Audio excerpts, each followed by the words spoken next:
Here we are for section 3 of module 3, starting off with omni-channel demand management, the role of sales forecasts. This should come as no surprise. We have said it repeatedly that any supply chain model, at least in a period of 1 year or less, has to start with some sort of sales forecast.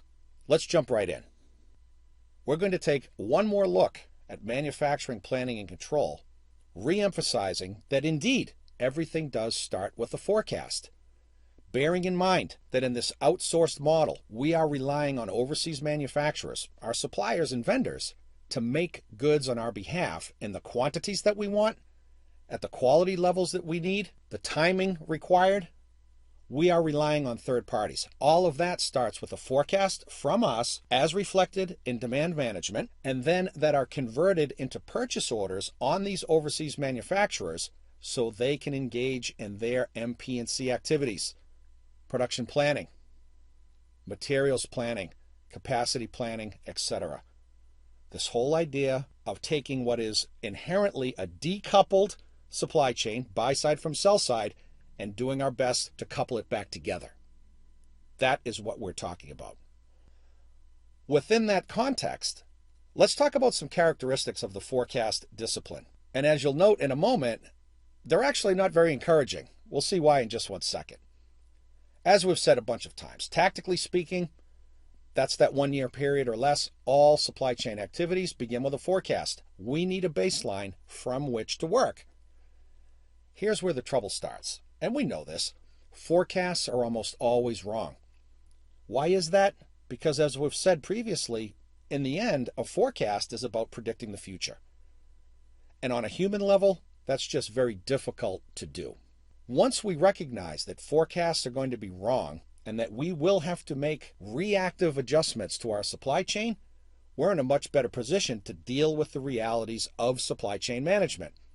The biggest reality is that forecasts are almost always wrong.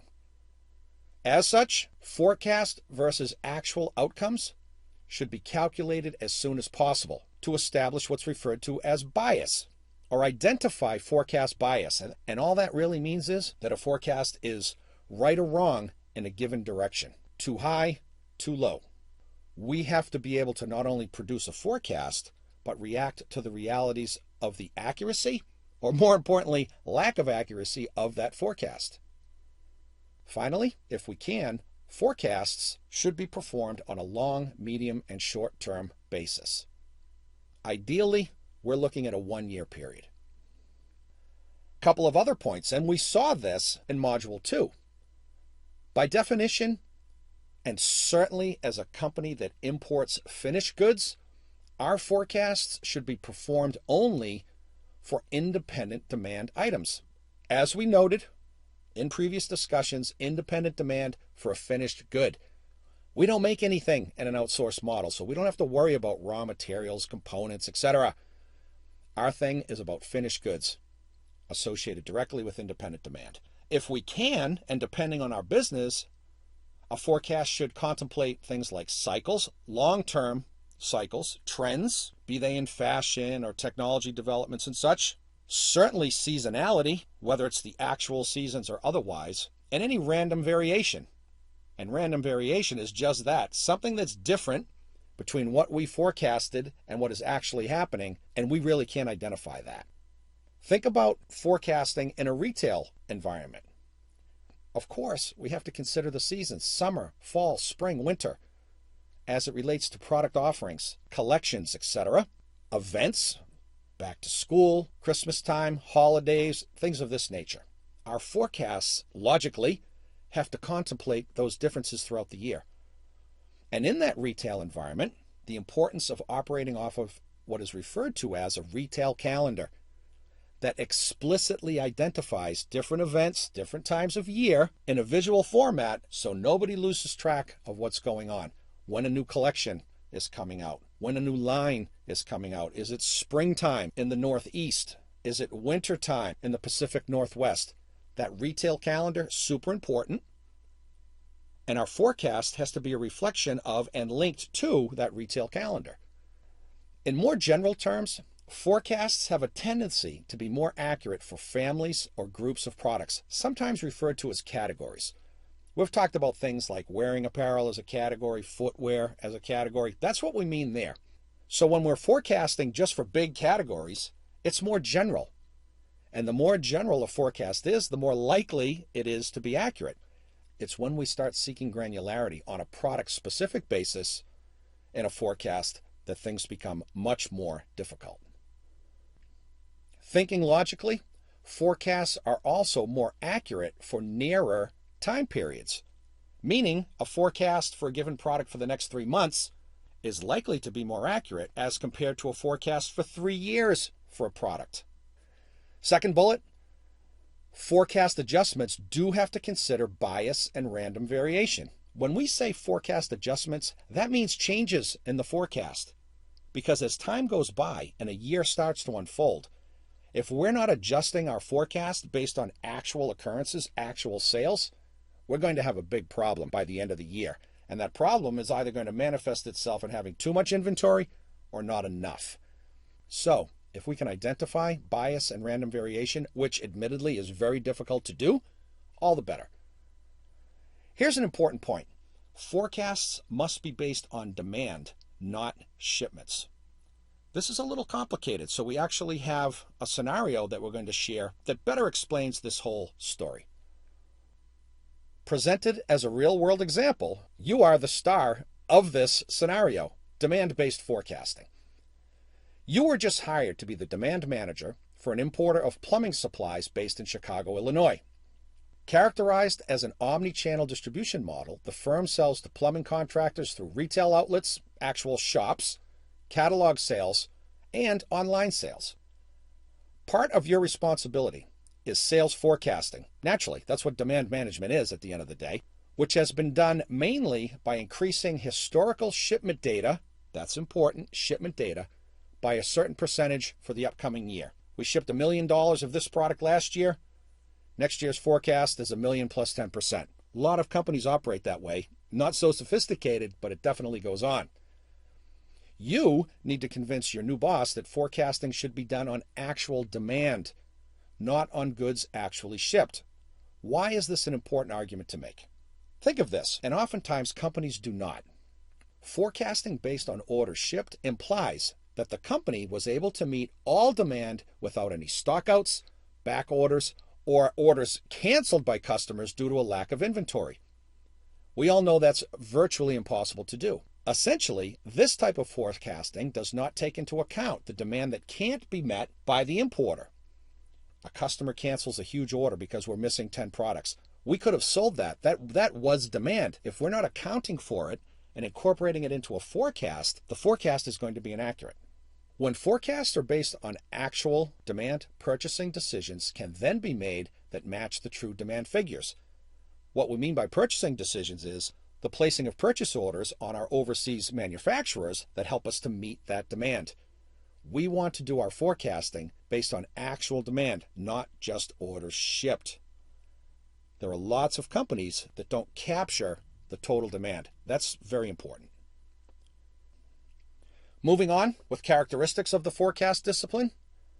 The forecasting function is a primary building block of inventory management. Well, of course it is, because our forecast is going to be converted into purchase orders that are placed on overseas manufacturers who ship finished goods to us. It is the primary building block of inventory management. Forecasting of independent demand, as defined in previous sections and modules, this permeates the entire supply chain. And when we're importing finished goods, we're dealing with independent demand. For purposes of manufacturing, and this is more important for our overseas vendors, our overseas manufacturers, the independent demand forecast that we create is what drives dependent demand. That concept that we studied in detail known as bill of material exploding. The point here is that the vendor is the one engaging in that bill of material exploding. How are they going to know what they need to buy in terms of raw materials? The purchase orders that we send them. What drives the purchase orders that we send them? At least initially, the forecast. Both independent and dependent demand impacts inventory levels throughout the supply chain. Because we're outsourcing manufacturing, independent demand is our responsibility. Dependent demand, i.e. the raw materials that go into making a product, is the responsibility of the vendor overseas. But we have to manage that vendor so that they are meeting that demand and going into production and making quality products in a timely fashion. Here is a concept that we will support with a real-world example in just a moment, but let's talk about it here. In the medium to short term, the horizon for forecasting is at least as long as the most distant component or product lead time. For us, as outsourced buyers of finished goods, we are concerned with overall product cumulative lead time. And we define this a bunch of times, but cumulative lead time is the amount of time that goes by from the moment we place a purchase order until we get our goods and are ready to sell them. When we're forecasting, we have to be able to determine how long that cumulative lead time is, and our forecast period has to be at least as long as that longest cumulative lead time. We'll see why in just one second. Different point, but equally important, forecast error. Things that are wrong about the forecast, too high, too low, etc. That drives lot sizes and levels of safety stock. Concepts that we'll elaborate upon further down the road, but important to mention here. A lot size is how big is the purchase order that we place on a vendor. If there's lots of forecast error, too high or too low, it's likely that our lot sizes are going to be very big or very small. Safety stock, conversely, is additional inventory of finished goods, in our case, that we carry that will compensate for forecast error. Which is to say, we're not sure how much of a given product we're going to sell. We'll have a certain amount of inventory based on the purchase orders that we place on our overseas vendors for finished goods, but just in case, and it's very likely that this will be the case, just in case the forecast is wrong, we're going to hold on to some extra buffer stock to cover any customer requirements. The key here, the emphasis must be on identifying the variance, the difference between forecast and actual outcomes. We can't create a forecast for a year, convert that forecast into POs, and just start firing at will and placing POs throughout the year blindly. We have to look and see what the difference is between what we forecast and what actually happened. And how do we make adjustments as reflected in the quantity of POs that we place on our overseas vendors? If goods are selling well, maybe we need more. If goods aren't selling so well compared to the forecast, we need to back off some purchase orders. Although we want to be as proactive as possible in the supply chain world, the stark reality is that much of supply chain is reactive in nature. Because we don't know if the forecast is going to be right, we can assume that it won't be, and be prepared to make adjustments as actual business starts to unfold. Another key point, the longer the lead time, the greater the level of safety stock. That just means the further out we have to project, the less accurate our forecast is going to be. We know that. How do we compensate? By having additional safety stock, additional inventory around to cover for forecast error. Forecast error will also drive safety lead time, meaning that if we're seeing a lot of errors in our forecast up or down, we're likely to pad the lead time when we know a cumulative lead time, for example, is supposed to be 120 days, but we'll make it 150.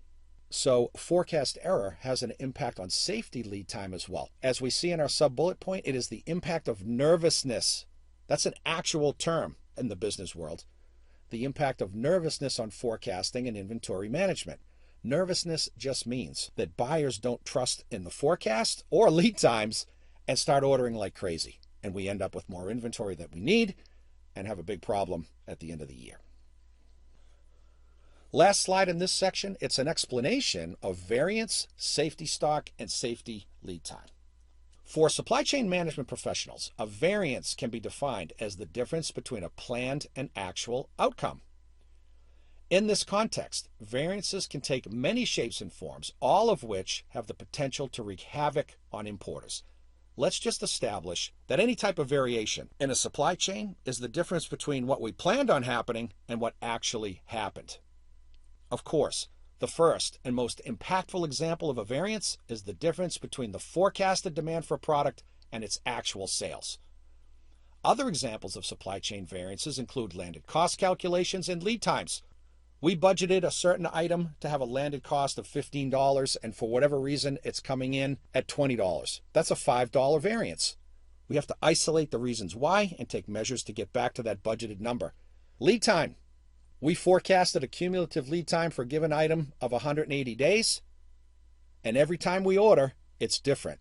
It's 190 days, it's 150 days, it's 250 days. That's variation.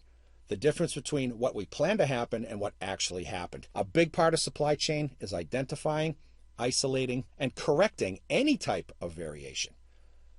Both safety stock and safety lead time are a result of supply chain variances. Safety stock is extra inventory that is carried in anticipation of inaccurate forecasts or unreliable inbound lead times. It's buffer stock. Safety lead time is simply the practice of adding extra days to a lead time calculation, or what is more commonly known as padding. A general axiom of global supply chain management is that the greater the variance in a given function, the higher the resulting inventory levels will be. We're finished with this section. When we return, we'll pick up with fundamental forecasting questions.